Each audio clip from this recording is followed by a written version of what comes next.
Hello and welcome to this slightly special edition of The Unnoticed Entrepreneur, because today we're going to go to Sydney and we also have a guest in from Germany.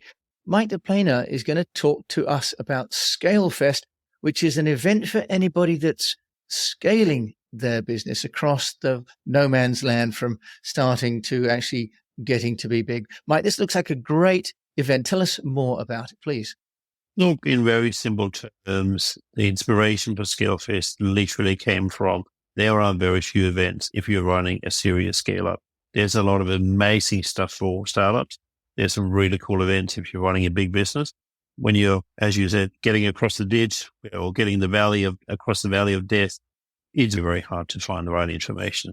So I work in that space through my other business, and we just felt that it was time for us to share a lot of the stuff that we learned with a broader audience. So tell us about Scalefest. When is it and who's going to be speaking at the event and who's it for? So Scalefest happens on the 27th of April this year. It is for the, shall we call it, the serious entrepreneur, for those that are either running a scale up, whatever the definition may be that you feel is fitting for that, or for those that are looking to get into running a scale up. And, we're not discriminating, say, hey, you're right, or you're not. It's really for those that want to arm themselves with the right information and basically boost their business, get it to the next level. Jan, do you want to talk a little bit about the people we got coming?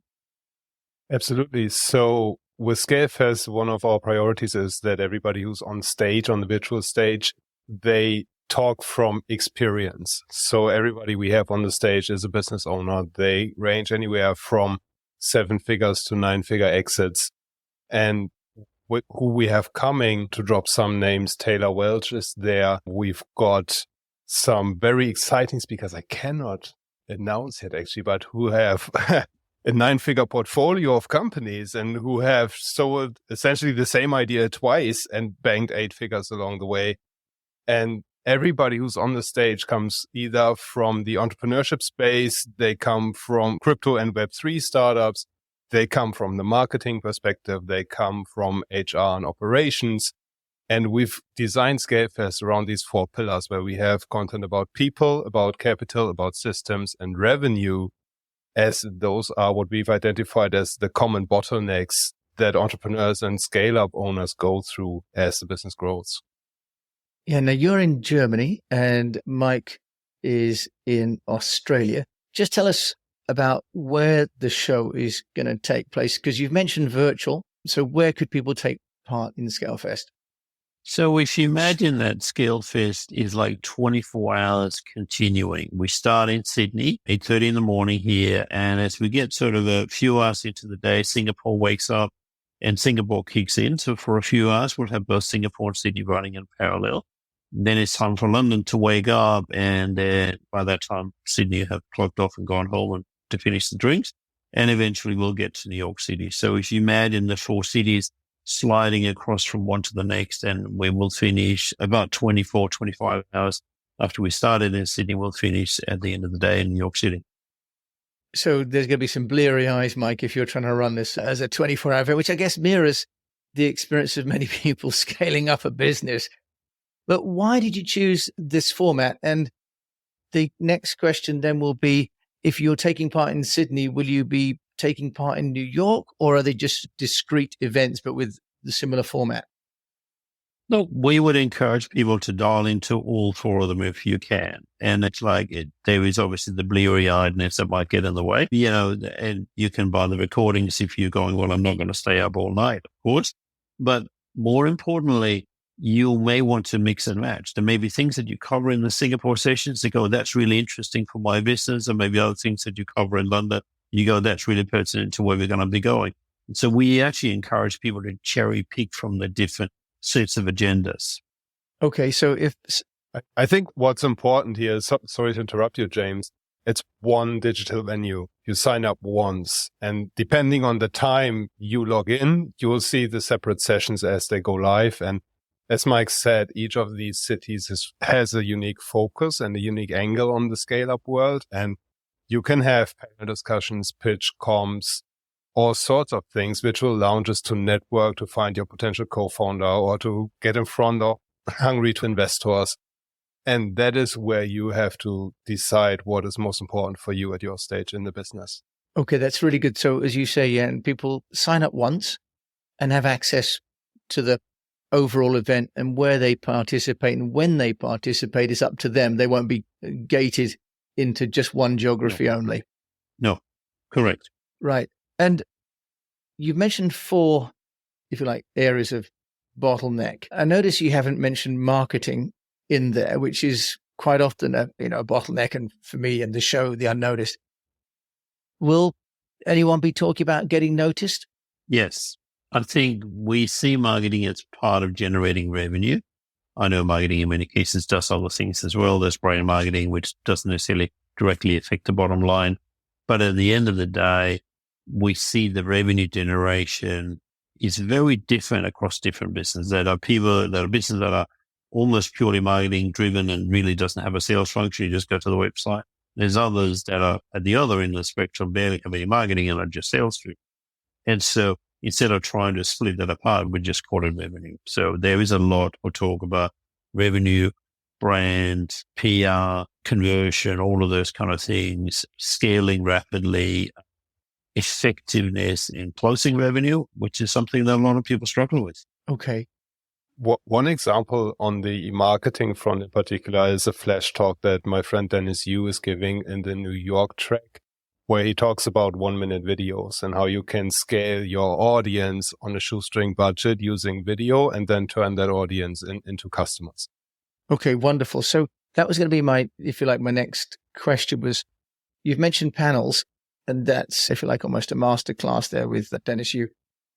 Can you just explain the format of the day? Because if it's a conference, quite often there is a conference and panel discussion in breakout rooms, for example, and then a social event. What would people be taking part in when they sort of join the event? Yeah, so there's kind of 2 main parts of each of the 4 cities. The first part is a single stream. We don't have multiple streams in each city because that's just going to be too much to wrap your head around. That stream is a mix of keynotes, panels in different combinations. Some of the panels we call firesides because it sounds more fun. Some of the keynotes are a bit shorter, some are a bit longer. But at the end of the day, it's either one person on stage or it's multiple people on stage. When we get sometime in the middle of the afternoon, we then go, okay, that was enough for that kind of, if you will, learning, inspiration, aspiration kind of track. Now it's time to roll the sleeves up, as we talked about in one of the first minutes, and is really about, we now get into workshops and masterclasses. They run in parallel because there's a lot to cover and we don't want to go to, all the night long. And so basically people can pick and say, well, I want to have an hour's worth of a masterclass on, say, marketing, and maybe the other master or workshop maybe on HR and team issues, for example. And so you can, again, mix and match as to what is most relevant to you. What about industries? Are you focusing on any specific industries, or is it open house in terms of what kind of companies you are hoping to attract? It's totally open house. There is really, in modern terminology, leadership, revenue generation, marketing, all of these kind of things have in a funny way become quite homogenized across industries. The way we often express it is that running a good business is understanding Excel really well and the numbers, and understanding human psychology really well, because you've got to get inside the brain of somebody out there to influence them to get them to buy something, or maybe it's your team members that you're going to motivate and inspire. But if you don't really understand what goes on in here, it's actually really difficult. And if you don't understand the numbers on the spreadsheet, you may get into trouble. And so, those are 2 key things. And we find that they are generic across whether it's an ag tech or a med tech business, whether we're dealing with a B2B or a B2C. Sure, there are nuances within that, but we've chosen to be, can I call it, industry agnostic. Okay. Yeah. Okay. Interesting there, because some of the scaling coaches, for example, also are really viewing these as disciplines, aren't they? Management disciplines rather than industry, of course. Now, the next dimension to that is you've gone global, Mike and Jan. why are you going global rather than saying, well, there are some specific aspects of doing business in Australia and it needs its own set of Australian scaling up experienced entrepreneurs? Singapore, Southeast Asia, where I lived for 15 years, has got its own set of dynamics. How can you say that it's going to be the same problems faced by entrepreneurs around the world? Well, us being global is a bit of a metaphor for what we see a good scale up should be able to do. Because of, if you will, a lot of business now being, shall we call it, electronic, and if they are dealing with physical goods, you can ship pretty much anything to anywhere, and a lot of things you can 3D print just to make it even more fun. We don't have the traditional barriers that we had even 25 years ago between, okay, I'm running a business in Australia or business in Singapore. It's like, I remember a couple of years ago, a buddy of mine started a new SaaS business. And for the life of me, I can't actually remember what they were selling, but SaaS platform. And he said, and it was an expensive kind of thing. It was like $1,000 a month kind of thing. So it was a relatively high price point. He said it wasn't until the 5th customer that they had someone in Australia. And that tells us a lot. And so we see that when you're in the startup phase, you're typically very local. You're going to get your team sorted out. You got to get the product sorted. You got to figure out your first go-to-market strategy. You got to get some traction, runs on the board. Once you pass that stage, well, the world is your oyster. And so one of the things we really want to see is foster a peer community across the world. I want to see lots of entrepreneurs from Singapore meet people in New York, lots of people in London meet people in Sydney, or whichever combination it might be, and people in Germany meeting people in wherever. And the reality is that at the moment, there is, again, not a lot of places where they can do that. Yes, we can all go to LinkedIn.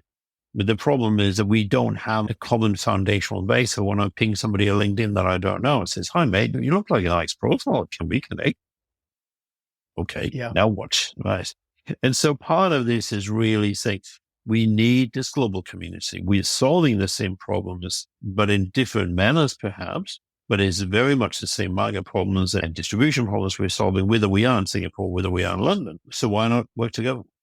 Okay, lovely. So really sort of collecting the wisdom of entrepreneurs without borders, which I think is absolutely true. And for most companies scaling up, geography isn't actually the number one issue anymore, is it? The internet has liberated us from that. I've got to ask one last question. How much does it cost to take part? Yeah, and you answer that. You've been very quiet the last few minutes. We're handing over to Jan Koch over there in Germany. Jan, how much is it going to cost for people to take part? So we've got the free tier where you can access all the sessions. So if you just want to dip your toes into the water, there's nothing you have to pay for us. Then we have a couple of tiers for paid tickets starting at $295, I think. Yeah. And then they go up to around 1,500 in the pre-launch. And that gives you more access to the event, like access to the speakers, networking, pitch competitions, getting in touch with investors and all that jazz. And depending on how serious you are, the right ticket is there for you. And we've tried to keep the pricing as competitive as we could. That's wonderful. So people can take part for free, right? And then they can access that. And then as they feel more comfortable and see value, then they can invest it, which is a very smart way of doing it. That's perfect. It's easy. Yeah, that's wonderful. So, Mike, Jan, where would people find out more about a Scalefest? Give us a link of some kind. Scalefest.com is the best place to go there. And there you can enter your email address, get the free ticket, get in the know of what we're actually doing. That puts you onto the email list so you can learn more about the event and how you can make the most out of it. The last thing we want to do is we don't want to add more clutter to our already cramped calendars. Everybody has enough to do. We all don't have enough hours in our day. We are very mindful about that. Yet we see this need to distribute the real world information from practitioners and business owners, just like you are doing on this amazing podcast, Jim, getting the word out from people who are in the trenches and who don't practice and or who don't teach because they've read a book. Yeah, just remind us one last time, what date should people put in their diary for Scalefest? April 27th. April 27th. Okay, perfect. So I'll put this, of course, in the show notes and links to the show. So Mike Bourne de Plena, in Australia. Thanks for joining us. And Jan Koch in Germany. Thanks for joining me on the show. Thanks for having us. Thanks, Tim. Thanks for having us. My pleasure. And of course, I'll put links in the show notes. And if you like this event, do please sign up and share it on your social network, because that's how we as entrepreneurs can gain access to trusted information and communities like the ones being set up by Michael and Jan. Thanks for listening to this special bonus episode of The Unnoticed Entrepreneur with me, Jim James, here in the UK. Thanks, Tim.